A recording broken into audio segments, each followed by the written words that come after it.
ಕರ್ನಾಟಕ ಸರ್ಕಾರ ಭ್ರಷ್ಟ ಸರ್ಕಾರ ಅನ್ನುವಂಥದ್ದು ಇವತ್ತು ಕರ್ನಾಟಕ ರಾಜ್ಯ ಕಾಂಟ್ರಾಕ್ಟ್ ಅಸೋಸಿಯೇಷನ್ ಬರೆದಿರೋ ಮುಖ್ಯಮಂತ್ರಿಗಳ ಪತ್ರಕ್ಕೆ ದೊಡ್ಡ ಸಾಕ್ಷಿ. ಇವತ್ತು ನಾವು 60% ಸರ್ಕಾರ ಅಂತ ಹೇಳ್ತಾ ಇದ್ರಿ. ಕಾಂಗ್ರೆಸ್ ಸರ್ಕಾರ ಸಿದ್ದರಾಮಯ್ಯನವರು ತೋರಿಸಿ, ಅದು ನೀವು ದಾಖಲೆ ತೋರಿಸಿ, ದಾಖಲೆಯನ್ನು ಕಳೆದ ಬಾರಿ ಇದೇ ಸಿದ್ದರಾಮಯ್ಯನವರು, ಇದೇ ಡಿ ಕೆ ಶಿವಕುಮಾರ್ ಅವರು ಕಾಂಟ್ರಾಕ್ಟರ್ ಬರೆದಿರೋ ಪತ್ರ ಹಿಡ್ಕೊಂಡು ಚುನಾವಣೆಯಲ್ಲಿ ಬಿಜೆಪಿ ಮೇಲೆ 40% ಅಂತ ಹೇಳಿದ್ರು. ಈಗ ಅದೇ ಕಾಂಟ್ರಾಕ್ಟರು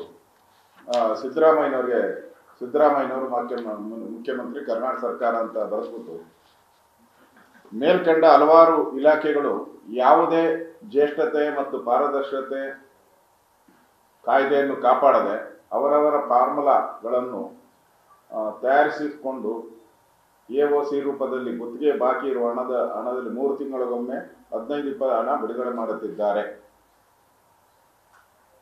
ವಿರೋಧ ಪಕ್ಷದಲ್ಲಿದ್ದಾಗ ತಮ್ಮ ಸರ್ಕಾರಕ್ಕೆ ಅಧಿಕಾರಕ್ಕೆ ಬಂದರೆ ಗುತ್ತಿಗೆದಾರರಿಗೆ ಬಾಕಿ ಹಣ ಬಿಡುಗಡೆ ಯಾವುದೇ ಕಮಿಷನ್ ತೆಗೆದುಕೊಳ್ಳುವುದಿಲ್ಲ.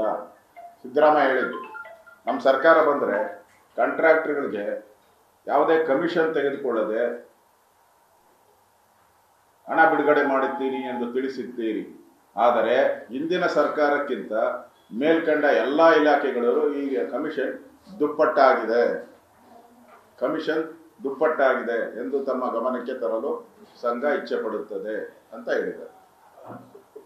ಅಂದ್ರೆ ಬಿಜೆಪಿ ಸರ್ಕಾರದ ಮೇಲೆ ಏನು ಭ್ರಷ್ಟಾಚಾರದ ಒಂದು ಆರೋಪವನ್ನ ಮಾಡ್ತಾ ಇದ್ರು, ಅದೇ ಕಾಂಟ್ರಾಕ್ಟರ್ ಅಸೋಸಿಯೇಷನ್ ಇವತ್ತು ಕಾಂಗ್ರೆಸ್ ಸರ್ಕಾರ ಬಂದ ಮೇಲೆ 40%, ದುಪ್ಪಟ್ಟು ಅಂದ್ರೆ 80%. ದುಪ್ಪಟ್ಟು ಅಂದ್ರೆ ಕನ್ನಡದಲ್ಲಿ ಡಬಲ್ ಅಂತ. 80% ಕಮಿಷನ್ ತಿಂತಾ ಇದ್ದೀರಾ ಅಂತೇಳಿ ಕಾಂಟ್ರಾಕ್ಟರ್ ಅಸೋಸಿಯೇಷನ್ ಅಫಿಷಿಯಲ್ ಲೆಟರ್ ಇದು ಕತ್ತು ಮುಚ್ಚಿ ಲೆಟರ್ ಅಲ್ಲ, ಸೈನ್ ಹಾಕಿದ್ದಾರೆ. ಅವರು ಅಧ್ಯಕ್ಷರು ಸೈನ್ ಹಾಕಿದ್ದಾರೆ, ಅವರ ಸೆಕ್ರೆಟರಿ ಪ್ರಧಾನ ಕಾರ್ಯದರ್ಶಿ ರವೀಂದ್ರ ಸೈನ್ ಹಾಕಿದ್ದಾರೆ, ಮಂಜುನಾಥ್ ಇಬ್ಬರು ಸೈನ್ ಹಾಕಿದ್ದಾರೆ. ಅಂದರೆ ನೀವು ಒಂಥರ ರೆಡ್ ಹ್ಯಾಂಡ್ ಆಗಿ ಇವತ್ತು ಲಂಚ ಹೊಡಿತಾ ಇದ್ದೀರಾ. ಯಾವ ಹಿಂದೆ ನೀವು ವಿರೋಧ ಪಕ್ಷದ ಇದ್ದಾಗ ಕಾಂಟ್ರಾಕ್ಟರ್ ಹತ್ರ ನಾವು 1 ಪೈಸನೂ ಹಣ ಮುಟ್ಟಲ್ಲ ಅಂದವರು ಇವತ್ತು ಬಿಜೆಪಿ ಸರ್ಕಾರಕ್ಕಿಂತ ಡಬಲ್ ಅಂತೇಳಿ ಹೇಳಿರುವಂಥದ್ದು ಈ ಸರ್ಕಾರದ ಮಾನ ಮರ್ಯಾದೆ ಬಟಾ ಬಯಲಾಗಿದೆ. ಇವತ್ತು ಈ ಸರ್ಕಾರಕ್ಕೆ ಏನಾದರೂ ಮಾನ ಮರ್ಯಾದೆ ಇದ್ದರೆ ಅಧಿಕಾರ ಬಿಟ್ಟು ತೊಲಗಬೇಕು. ನಮ್ಮ ಮೇಲೆ ಆಪಾದನೆ ಮಾಡಿದಾಗ ಜನರ ಮುಂದೆ ಹೋಗಿ ನಮ್ಮ ಮೇಲೆ 40% ಅಂತ ಹೇಳಿದ್ರು. ಈಗ ನಿಮ್ಮನ್ನ 80% ಅಂತ ಅದೇ ಕಾಂಟ್ರಾಕ್ಟರ್ ಹೇಳ್ತಾ ಇದ್ದಾರಲ್ಲ, ಯಾವ ಮುಖ ಇಟ್ಕೊಂಡು ನೀವು ಸರ್ಕಾರವನ್ನ ಮಾಡ್ತಾ ಇದ್ದೀರಾ? ಕೇಳಿದ್ರೆ ದಾಖಲೆಗಳು ಕೇಳ್ತೀರಾ. ಈಗ ನಮ್ಮ ಸರ್ಕಾರದ ಮೇಲೆ ಆಪಾದನೆ ಮಾಡೋವಾಗ ಯಾವ ದಾಖಲೆ ಕೊಟ್ಟಿದ್ರಿ ನೀವು? ಯಾವ ದಾಖಲೆಯನ್ನು ಕೊಟ್ಟಿಲ್ಲ. ಈಗಾಗಲೇ ಲೋಕಾಯುಕ್ತದಲ್ಲೂ ಅದು ಕ್ಲಿಯರ್ ಆಗಿದೆ ನಮ್ಮ ಸರ್ಕಾರದ ಮೇಲೆ.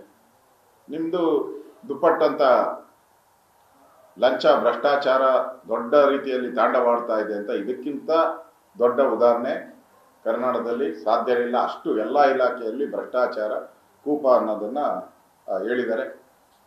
ಈ ಹೇಳಿಕೆ ಬಂದ ಮೇಲೆ, ಈ ಪತ್ರ ಬಂದ ಮೇಲೆ ಸಿದ್ದರಾಮಯ್ಯನವರು ಮುಖ್ಯಮಂತ್ರಿಯಾಗಿ ಆ ಸ್ಥಾನದಲ್ಲಿ ಕುಳಿತುಕೊಳ್ಳುವಂಥ ಯೋಗ್ಯತೆಯನ್ನು ಕಳ್ಕೊಂಡಿದ್ದಾರೆ. ಕೂಡಲೇ ರಾಜೀನಾಮೆ ಕೊಟ್ಟು ಹೋಗ್ಬೇಕು. ಯಾವ ಭ್ರಷ್ಟಾಚಾರದ ಆಪಾದನೆಯನ್ನು ಬಿಜೆಪಿ ಮೇಲೆ ಕೊಟ್ಟು ನಾವು ಸೋಲೋ ರೀತಿ ಮಾಡಿದ್ರು, ನಿಮ್ಮ ಮೇಲೆ ಅದೇ ಡಬಲ್ ಲಂಚದ ಆರೋಪ ಬಂದಿದೆ. ಕೂಡಲೇ ನೀವು ರಾಜೀನಾಮೆ ಕೊಡಬೇಕು ಅಂತೇಳಿ ಆಗ್ರಹವನ್ನು ಮಾಡ್ತಾ ಇದ್ದೀವಿ.